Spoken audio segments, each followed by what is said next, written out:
Sweet. Well, hey everyone. This is Marlene. She is from America. She was my pastor in school in first year, and then you interned for Elisa. Yep. We're here today to just talk about community and how to build community as family, and all things involved with that.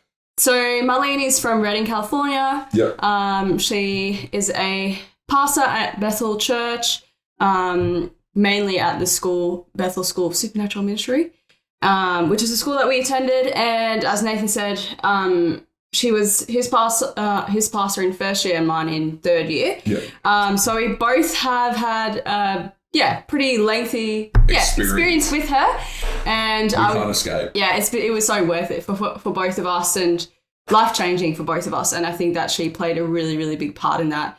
We're just going to ask her a few questions. And So, Marlene, you are, we all call you Mum. You are the queen of creating family and fostering a sense of connection and community. How do you do that? How do you create a sense of family within community? Well, this is my 12th year as a revival group pastor. I've been working with youth and young adult for Whitney's 33, my youngest, and she was 3 when I started. Yeah. So I've learned a lot over the years.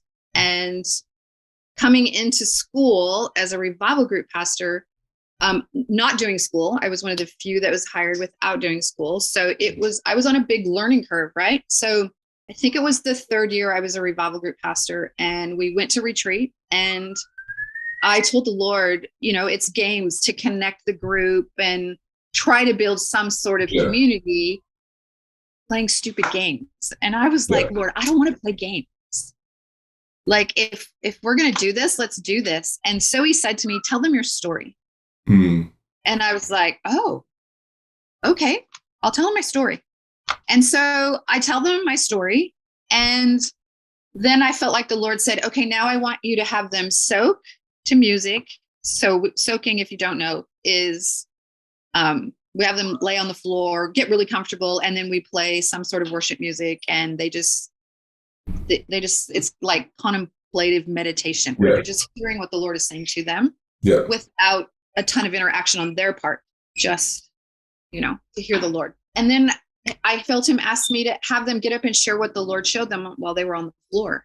And what began happening is the Lord would show people that he wanted them to deal with their deepest, darkest secrets, their deepest, darkest pain. And so I think our 2-hour revival group ended up being like 4.5 hours that day, as people got to share. And then every year it got to where the last one I had was 8 hours and 15 minutes. We took a very quick lunch break and then came back in the room. And then every Monday after that, for several Mondays, as we met as a revival group, people would share. And so pastors would come to me all the time and they would say, Marlene, how do you get them connected so fast?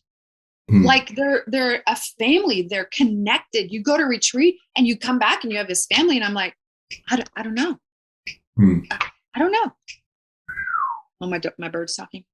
And so it was the end of the year, one of those years, and Mark Brooks was giving his end of the year father's message. And he said this phrase, vulnerability creates family. And a light bulb went off in me, because what I'd been doing was I would get this room with interns, about 75 people, to be vulnerable in front of one another. As we ministered to them after they would be vulnerable, they would be championed by the room. Oh, it's going to make me cry. And something happens in that room. So they walk in as strangers and they walk out as deep connected friends that are championing one another. Yeah. Don't think that we find that very often these days. Like, people are desperate for that level of connection. They don't know how to get it, or they're too afraid to take the steps that they need to take in order to achieve that.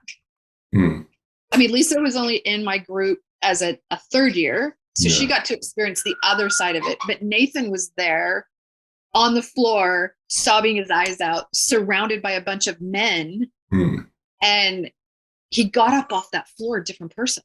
Yeah. Get up off the floor, a different person. He got up off the floor, more of who he was created to be. Yeah. That trauma in his life had convinced him he was something different. Mm. It's funny because as students come in every year, they begin to hear stories about retreat. And they get really scared about going to retreat because they hear, oh, wait, Marlene's the vulnerability queen and what's going to happen. And, stories start.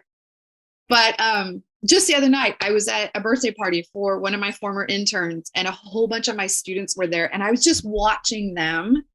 But they're now in third year, and they never have lost that connection. Yeah.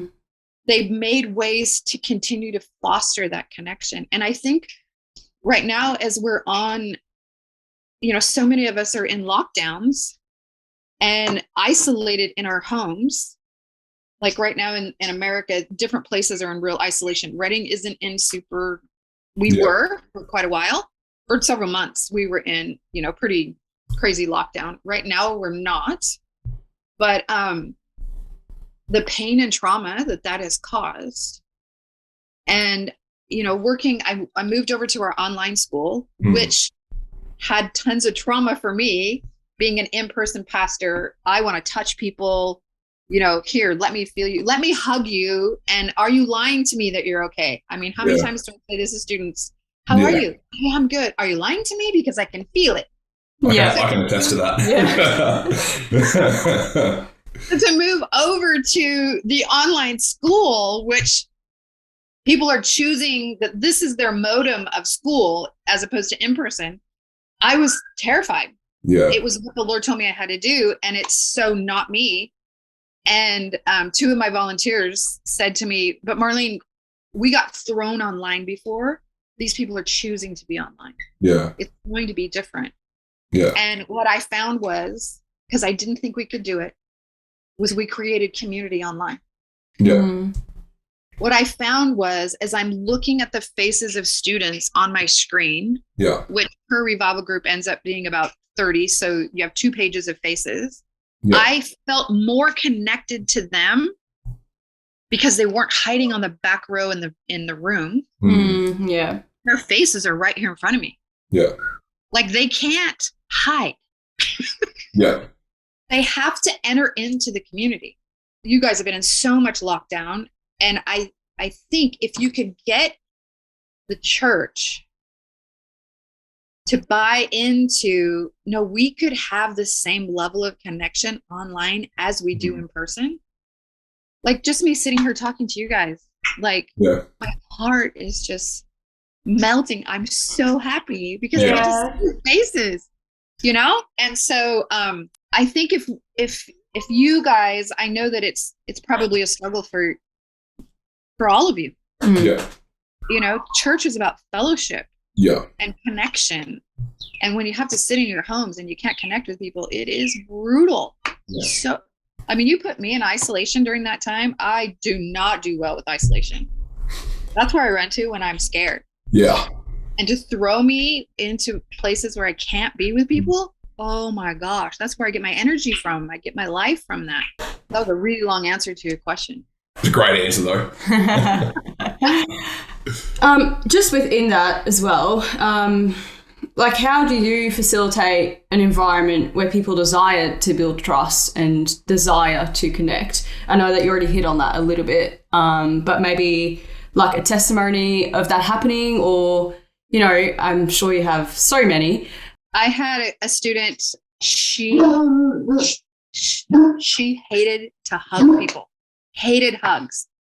And so I remember walking into revival group one day and the Lord said, change of plans.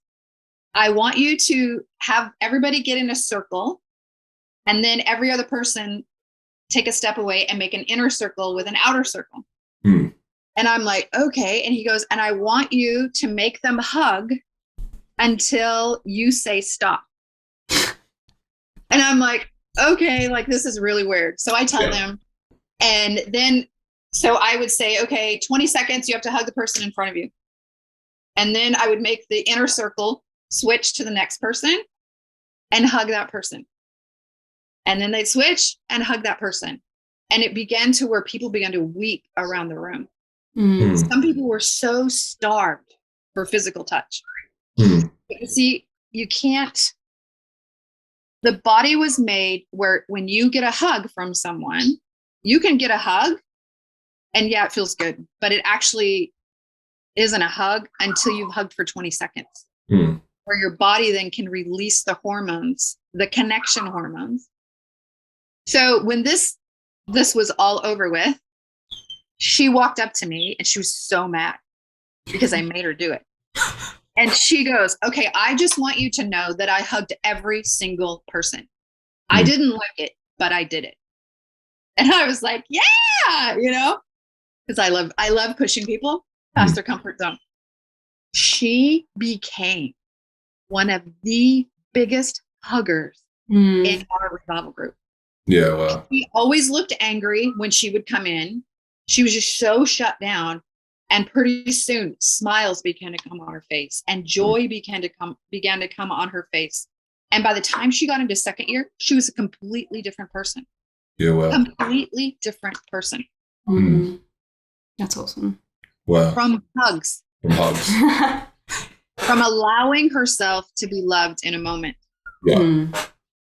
Yeah. I mean, that'll change your life right there. Changed her life.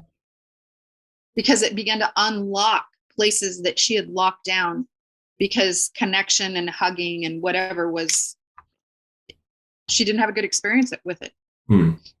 I just began to watch how vulnerability played such a huge piece. Yeah. And in people connecting at deep levels that could create lifelong relationships. Yeah.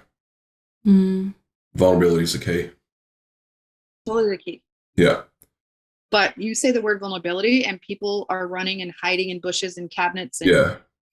How do you like navigate that? Because I think that's really real. Some people don't like vulnerability at all. That some people don't like sharing. So like, how do you then because you can't force people to be vulnerable. It's about a choice. And so how do you then encourage people to make that choice, even though it's scary? Modeling it. Modeling it. It Has to be modeled.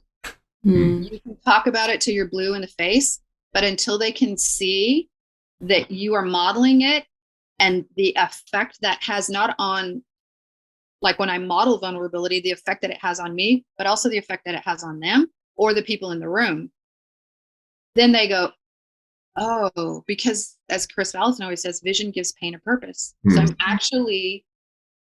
actually modeling for them that, it may be painful to be vulnerable, but this is the fruit of what's going to happen if I do that, because that's the fruit that's happened in Marlene's life.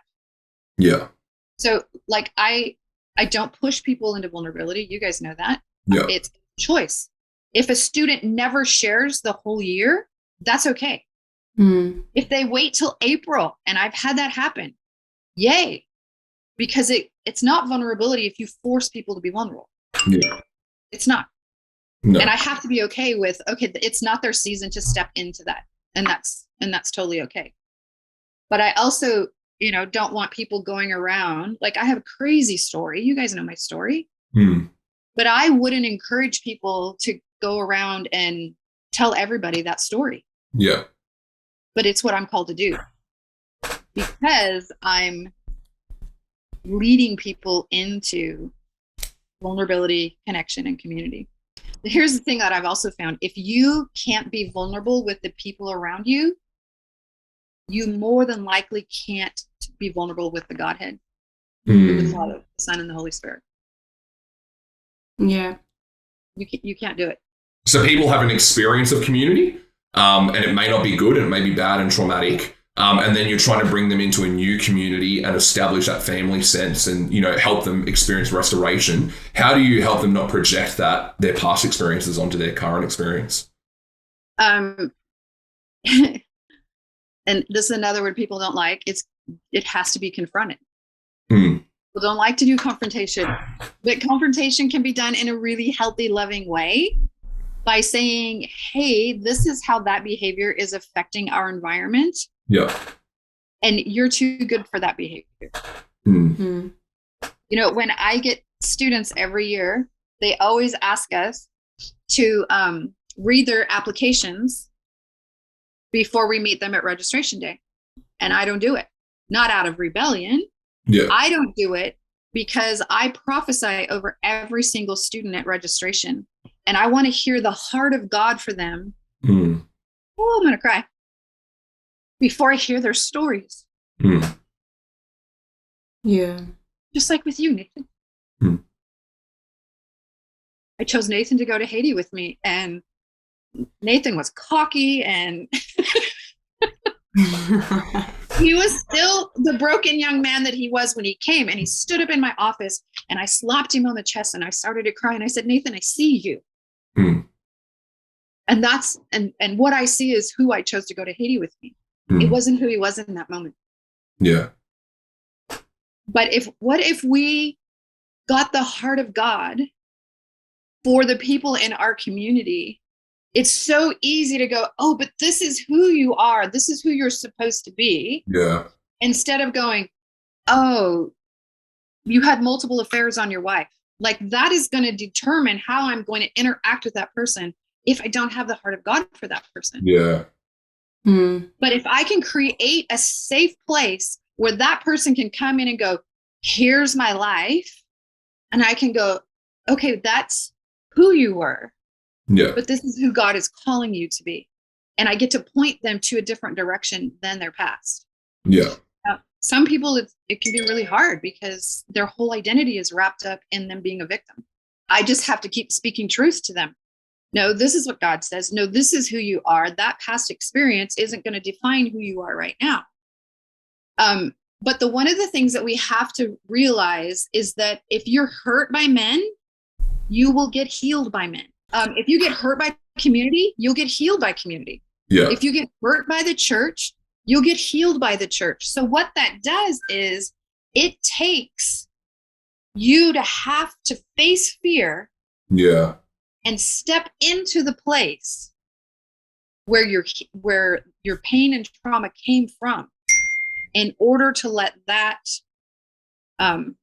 become a place of healing. Does that make sense? Yeah. Yeah. Yeah. And often we're too afraid to do that.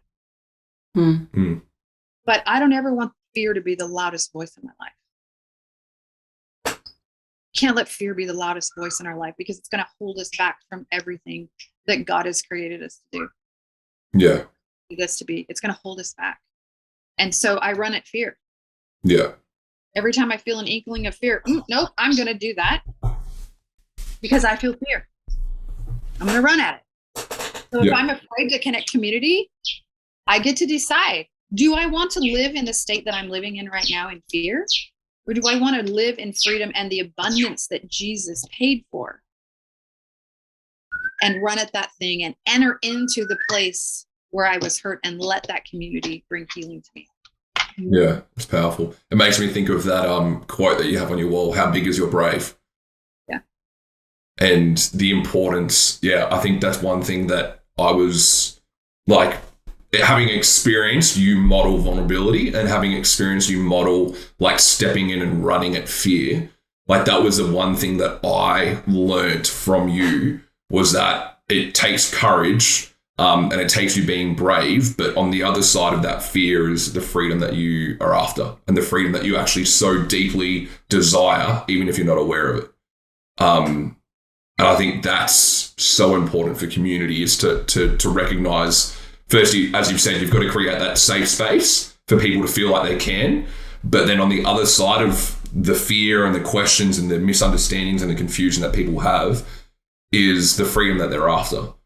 And so within that safe space of community, we need to know that we can run at fear.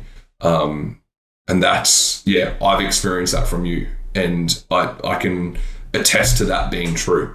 That is, it's so important that we run at fear in our lives in every area. Let's all be brave. Let's all be brave. Yeah. Let's all be brave. Yeah. I mean, and so many times I did things so scared, but I wasn't going to let it continue to dictate the direction of my life. Yeah. I had such a broken family growing up and I didn't want to perpetuate that into my own family and into my grandkids. Mm. And so I have fought really hard to change those things. Yeah.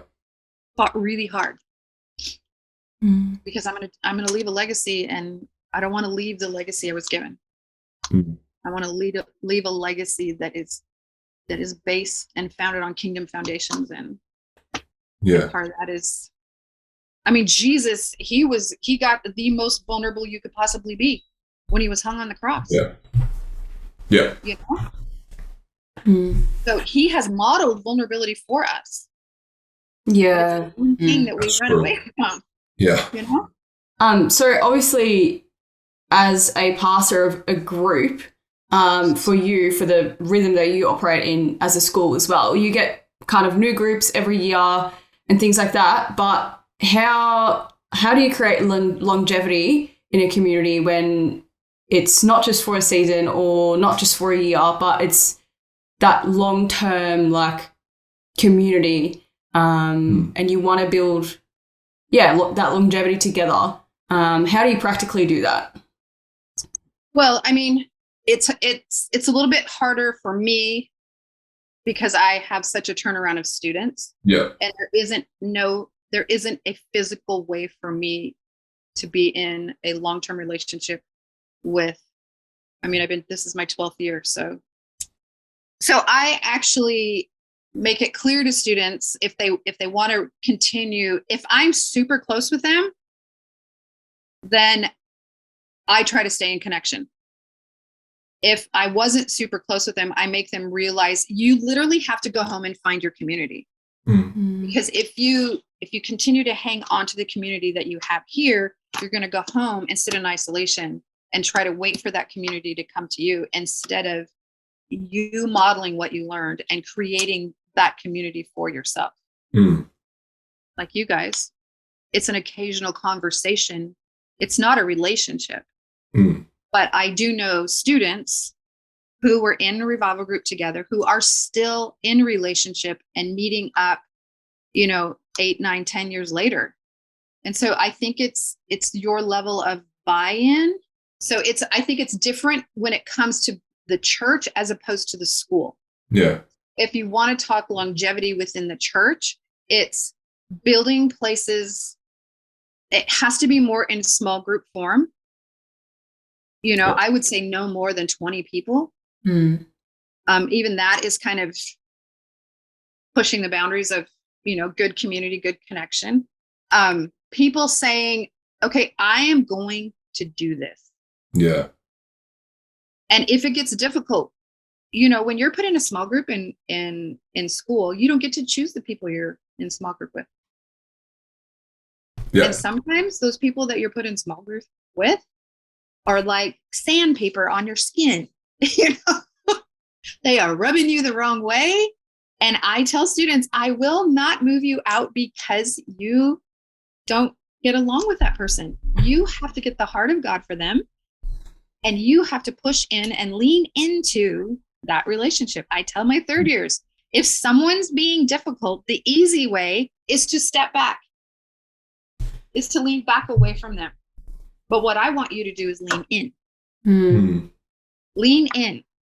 See them, like, have compassion. So when I was in the hospital, I've been sick since March and spent almost 7 weeks off and on in the hospital. And 3 times I got homeless women in my room. 2 times they were escorted out of the hospital because they got crazy in my room. But this one woman said to me through the curtain, said to Jerry and I, "Are you guys okay with me being here?" Because she obviously experienced before that people weren't okay because she'd been on the street since she was 13 and she was 37 years old. And it was like it was a heart check. Mm-hmm. And we both went, "Yeah, we're okay with you being here." And so she started telling us her story. 13, she started living on the streets, and she's 37 years old, and they have found a mass inside of her, and she's terrified. Yeah. So as Jerry leaves, he prays for her. I start praying for her through the curtain. And as the days went on, and she tried to pick a fight with my nurse, was a traveling nurse from the East Coast. She was sure she knew her and her sister from the street and wanted to pick a fight with her. And And I would just love on her through the curtain. Mm. So she'd be yelling for her nurse. And I'd be like, okay, love, you can't yell. You got to push your button, because they could be on the other side of the hallway and they're not going to hear you. And I just kept doing this. And then one night I hear her make a phone call. And she says this. She's leaving a message and she says, "Hi, Mom. I know it's been 13 years since I've seen you or you've heard from me. 12 years. And she says, but I'm in the hospital and can you call me back?" And I sat there going, Whoa. Here we go, Lord. Here we go. Yeah. And so then I said to her, then an hour later, her mom calls. And I said to her, when she hung up, because I heard her say to her mom, "Oh, no, it's not been 12 years. It's been 15 years since she has talked to her mom." And her sister gets on the phone. And she's like, I can't remember her sister's name, but she's like, "Is that Mary? And I'm so sorry. It's also been 15 years since I've talked to you." And she starts saying this on the phone. "I need my mommy. I need my mommy." Mm. And I sat there thinking, I could have treated her like the homeless druggie that she was. But instead, I got a mom's heart for her and started to have compassion on what happened to a 13-year-old little girl that she would want to live on the streets rather than live. Mm. And I began to act that way with a heart of compassion towards her instead of, oh, I have to share the bathroom with a druggie. Yeah. Right? Yeah. Let's be real. I have to share a bathroom with this woman. And, but I watched as the Lord began to work and reconciliation began to happen as she realized how much she needed her mom. Mm. And then they moved her out of my room the next morning and I didn't get to see the reconciliation happen. I was like, "No, move her." And then they came and moved me to another floor. And I was like, "No, you're ruining my plan. I want to pray for them. Yeah. I want to be a part of that reconciliation happening." But, we have to learn to be able to see, like, oh, why are you behaving that way? Mm. What happened to you that makes you behave that way? Lord, what happened to them? Yeah. Lord, how do you see them? Because if you can get the heart of God for them, it's going to use compassion towards them. And then it's going to make them feel safe to where they can actually be real. Yeah. And actually engage in community that can be healing for them. Yeah. That's so powerful. My heart is so warm right now because I'm thinking about this because I've experienced this from you. I'm thinking about experiencing you doing this, getting the heart of God for me and championing that and creating a safe space for me to then realize that myself and then begin to believe it because of how you so believed it in me. It's the way. It'll change the world. It will change the world. Yeah. Yeah. Just as we wrap up, could you pray for us and for our church and just bless us with the heart of God for people and that we would be people that would run at fear and say yes to vulnerability and all that God has for us? Yep. So, Father, I thank you for Lisa and Nathan, Father. Being in a relationship with them all these years and watching them walk out their journey together and how they stewarded and managed their relationship together was one of the most beautiful experiences that I've ever been a part of. And watching them grow, Father. And now they get to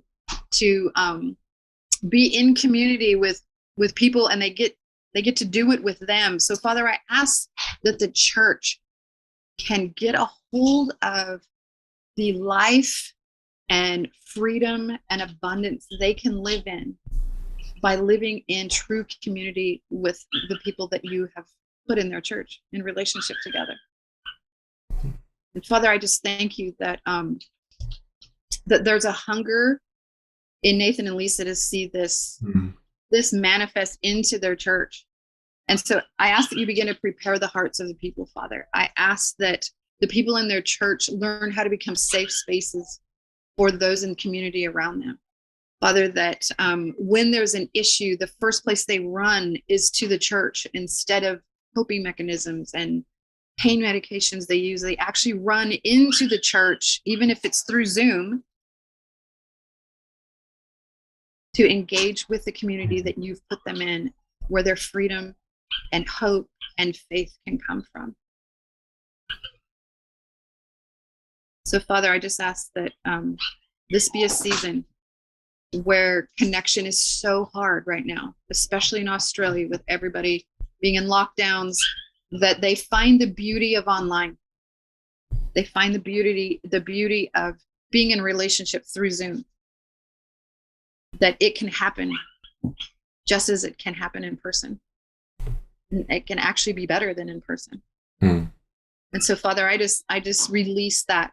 Everything that I carry, Father, in this area, I just release it to Nathan and Lisa, that they can model and be the heart of Jesus for people. Be the heart of Jesus for people. In Jesus' name, amen. Amen. Amen. Thank you so much for your time and for your wisdom and for your input. We so appreciate it. And this is going to so benefit everyone that listens to it. It's it's absolute gold. Thank you so much, Marlene. You guys are welcome. I love you. Mwah.